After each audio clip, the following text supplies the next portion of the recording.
మన కార్యకర్తలకి అండగా, నాయకులకి అండగా ఎక్కడ ఏ విషయం అవసరమన్నా కూడా పరిగెత్తుకుంటూ వచ్చి మనకి అండగా నిలబడుతున్నాడు. కాబట్టి కార్యకర్తలకు చెప్పేది ఒకటే, ధైర్యంగా ఉండండి. తప్పు చేసిన వాళ్ళు ధైర్యంగా ఉన్నప్పుడు తప్పు చేయని మనం సంక్షేమం అభివృద్ధి చేసిన మనం ఎందుకు భయపడాలని కూడా ఈ సందర్భంగా తెలియజేసుకుంటున్నాం. మీకు నియోజకవర్గంలో నేనున్నాను, జిల్లాలో కరుణాకర్ గారు ఎంపీ ఉన్నారు, రాష్ట్రంలో జగన్మోహన్ రెడ్డి గారు ఉన్నారని కూడా మీ అందరికీ తెలియజేసుకుంటున్నాం. మన పార్టీకి పోరాటాలు కొత్త కాదు.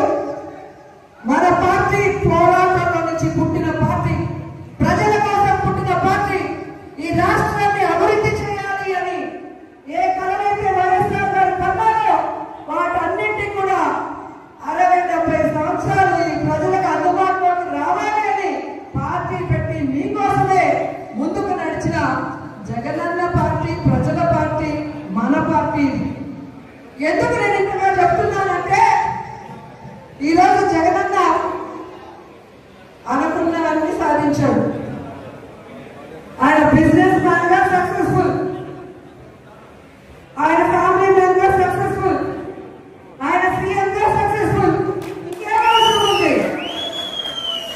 కానీ రాష్ట్రంలో కూటమి ప్రభుత్వం వచ్చిన తర్వాత వాళ్ళు చేస్తున్న అరాచకాలు, విధ్వంసాలు చూసి మనని నమ్మిన కార్యకర్తల్ని మనం కాపాడుకోవాలి, మన కోట్లేసిన ప్రజలకు మనం అండగా నిలబడాలన్న చిత్తశుద్ధితో ఆ రోజు నుంచి ఈ రోజు వరకు పని చేసుకుంటూనే వెళ్తున్నారు.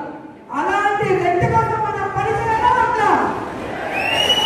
మరి ఎవడో కేసు పెడతాడని ఒకడు, ఎవడో జైల్లో పెడతాడని ఒకడు ఉద్యోగం తీసేస్తాడని ఒకడు ఇలా భయపెడుతూ మనని ఇంట్లో కూర్చోబెట్టాలనుకుంటున్న కూటమి ప్రభుత్వానికి మనం చెప్పాల్సింది ఒకటే, నువ్వు కేసు పెడతావా పెట్టా, జైల్లో పెడతావా పెట్టా,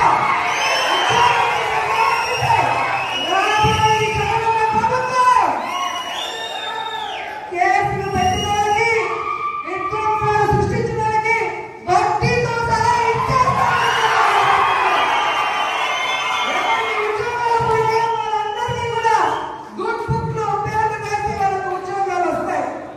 ఎవరైతే ప్రభుత్వంలో ఇబ్బంది పడ్డారో ఆ ఇబ్బందుల నుంచి వాళ్ళకి బయటపడేసి వాళ్ళకి ఫస్ట్ ప్రయారిటీ ఇస్తామని కూడా ఈ సందర్భంగా తెలియజేసుకుంటున్నాం. ఇప్పటికే జగన్మోహన్ రెడ్డి గారు ప్రకటించిన విధంగా రైతులకి అండగా రాష్ట్ర వ్యాప్తంగా మొన్ననే పోరాటం జరిగింది. రేపు ఈ విద్యుత్ బిల్లుల పెంపు మీద రాష్ట్ర వ్యాప్తంగా నియోజకాల వారీగా ఉద్యమం జరుగుతుంది. అందరూ కూడా వచ్చి ఆ ఉద్యమంలో పాల్గొనాలి అని కూడా ఈ సందర్భంగా తెలియజేసుకుంటున్నారు. అలాగే జనవరి 3వ తేదీ విద్యార్థుల కోసం ఫీజు రింబర్స్మెంట్ కోసం జగనన్న పిలుపునిచ్చాడు. అందులో కూడా మనం అందరం పాల్గొనాలి, ఈ ప్రభుత్వానికి బుద్ధి చెప్పాలని కూడా ఈ సందర్భంగా తెలియజేసుకుంటున్నాను. ఎందుకంటే